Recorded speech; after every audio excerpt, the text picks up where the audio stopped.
Ainda aquela trilha sonora de suspense, porque seguimos aqui acompanhando os cotados para assumir o trono de São Pedro. Com a morte do Papa Francisco, os cardeais vão se reunir no próximo dia 7 de maio, lá no Vaticano, na Capela Sistina, e ali vão decidir quem será o próximo Papa. O Pedro Duran está trazendo para a gente os principais cotados. Hoje, mais um nome. Pedro, quem é? Pois é, Carol. Antes da gente contar quem vai ser o nome revelado hoje, vamos ver quem a gente já apresentou aqui, em quem será o próximo Papa. Nós temos os destaques daqueles que já passaram aqui pela nossa série. Então, Tagle, o filipino, Sarà, o conservador, o Matteo Zuppi, o carismático de bicicletas de Bolonha, Parolin, que é o chefe de Estado número 2 do Vaticano, e o Jean-Marc Avellini, o cardeal que comanda a Igreja Francesa ontem aqui. Hoje nós vamos falar de uma figura que tem um papel muito importante na Igreja Católica, inclusive do ponto de vista de influência de movimentações internas e de organização interna, que é Peter Erdo. A gente tem imagens que mostram, Carol, ele como relator de um dos sínodos que foi realizado pela Igreja Católica ao lado do Papa Francisco, e a importância dessa figura, quando você percebe e olha ele lendo o relatório dos sínodos ali e olha para a plateia, para o público dessa leitura, são só chapeizinhos vermelhos e roxos, ou seja, todos os cardeais atentos, anotando, prestando atenção nas palavras do húngaro, o cardeal Erdo, e não é à toa que ele é chamado de o Doutor de Budapeste, porque ele tem uma altíssima formação intelectual e tem uma participação intensa nas organizações internas da igreja. Vamos trazer a arte para detalhar o perfil do Peter Erdo aqui. Ele tem 72 anos, é um dos mais antigos cardeais em atividade no Vaticano, dos eleitores, arcebispo de Budapeste, húngaro. Pesa a favor dele o poder de diplomacia e o prestígio dentro da igreja. Ele tem, Carol, uma capacidade de articulação interna porque ele é visto com um perfil conservador, mas ele não é um conservador que bate de frente. Ele já trouxe alguns questionamentos sobre posicionamentos e decisões do Papa Francisco, mas não são questionamentos desrespeitosos ou de oposição, são questionamentos muito discretos. Então ele é visto como um conservador com um perfil moderado. Então essa diplomacia pesa a favor dele, pode ser uma conexão entre elas na igreja. E a formação intelectual. O Erdo, ele é um teólogo, ele tem uma altíssima formação intelectual, muito prestigiado, inclusive no meio acadêmico, dentro da teologia mundial, e justamente por isso tem essa referência. Mas contra ele há uma desconfiança sobre a continuidade das reformas do Papa Francisco. Ou seja, do ponto de vista daqueles cardeais mais progressistas, que alguns chamam de bergoglianos ou franciscanos, há uma desconfiança de que se Erdo poderia seguir as reformas de Francisco e as consolidar. Justamente pela discordância que ele já vinha apresentando com relação a algumas reformas promovidas por Francisco. Exatamente. Então, há um pouco de pé atrás em relação a isso. E do ponto de vista dos conservadores, há uma desconfiança sobre as reformas que o Erdo poderia promover em ele comandando a Igreja Católica. Mas seria, Carol, pelas leituras dos analistas, dos vaticanistas, um perfil muito semelhante ao perfil de Joseph Ratzinger, que foi o Papa Bento XVI. Principalmente quando a gente olha aqui para essa formação intelectual, porque Joseph Ratzinger era conhecido justamente por isso. E também a região da Europa, que é uma região estratégica. A Hungria, ela faz a conexão da Europa Ocidental com a Europa Oriental.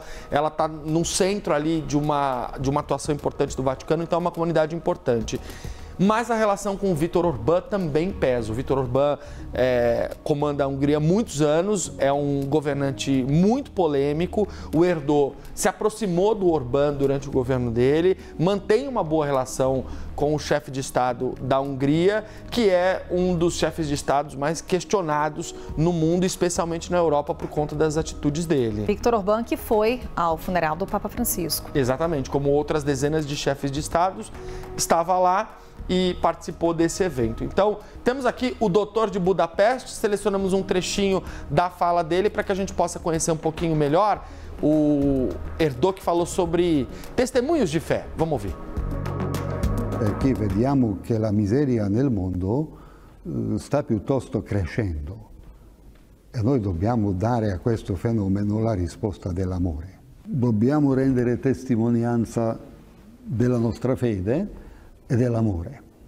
Cioè, quando il mondo sembra essere organizzato da una logica dell'egoismo, noi dobbiamo essere testimoni della generosità, che è difficile, però un po' di energia, un po' di risorse umane hanno tutti. Quindi non è che una persona umana non abbia niente. Allora, anche se le nostre possibilità sono modesti, dobbiamo rendere testimonianza della generosità, dell'amore. Il cristianesimo ci dà ottimismo e, come ha scritto il beato Giovanni Paolo II, è la fede che aiuta la gente di avere fiducia anche nella ragione. Quindi dobbiamo cercare la ragione della nostra vita e il valore della nostra vita.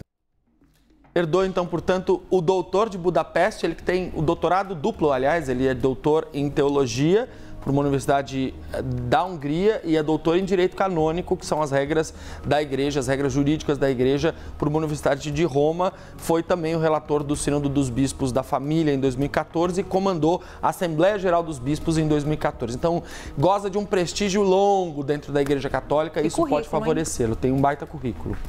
Pedro Duran, então vamos atualizar as nossas figurinhas aqui? Vamos ver quem fica então aqui na nossa lista? Tagli, Sarazupi, Parolin, Avellini e agora o Peter Herdou. A gente vai voltar na segunda-feira com mais um cardeal aqui, um cardeal que tem uma... Eu não vou contar, porque senão eu vou dar pistas, spoiler. Pelo menos, Pedro Duran? Vou dar uma pista. A gente vai falar de um italiano, mas de um italiano jovem que está numa posição muito sensível para a Igreja Católica. Ponto. Quem entende minimamente, sabe de conclave, vai saber quem é esse italiano que a gente vai falar. Ele vai estar aqui na nossa sétima casinha para que a gente possa continuar. Aliás, sétima casinha, é isso mesmo, sétima casinha para que a gente possa continuar ao longo da semana que vem, semana do conclave, apresentando outros personagens dessa escolha. Será que você sabe bastante de conclave, Pedro Duran? Você já fez o quiz que está no site da CNN Brasil? Carol, eu não fiz, eu vi a Débora Bergamasco ontem chamando no 360 para o quiz, falando, gente, o quiz, etc e tal. Eu peguei para entrar e não entrei. Você então, fez? Pronto. Ainda não. Então vou tá sair bom. do ar Então... e já vou testar aqui meus conhecimentos. Você pode fazer o mesmo, viu? Testar todo o seu conhecimento, se você sabe tudo ou não sobre conclave. Como? Acesse o site da CNN Brasil. Olha aí. Aí você já encontra o BQ. Um quiz sobre o processo de escolha do novo líder da Igreja Católica. Aí são 10 perguntas que aí você responde e vai saber se de fato está bem informado ou não sobre esse momento histórico. O link para o quiz está na página inicial, logo ali do site da CNN Brasil. Está na nossa tela, em destaque. Eu já acertei a primeira, já para dar dica para quem vai chutar. Ó, é o Ângelo Becchio, esse aí, que é o cardeal que foi demitido pelo Francisco e não vai participar do conclave. Aceitou não participar, né? Porque ele tentou ir pra briga, ninguém chamou foi chamado ele para festa. Se tiver essa pergunta lá no quiz, já está aqui a resposta dada, hein? Dando cola, né, Pedro Duran? É isso. Bem, Pedro, obrigada. Valeu, Conclave começa no dia 7 de maio, cobertura completa aqui da CNN Brasil. Estaremos de olho com a equipe também da CNN lá no Vaticano.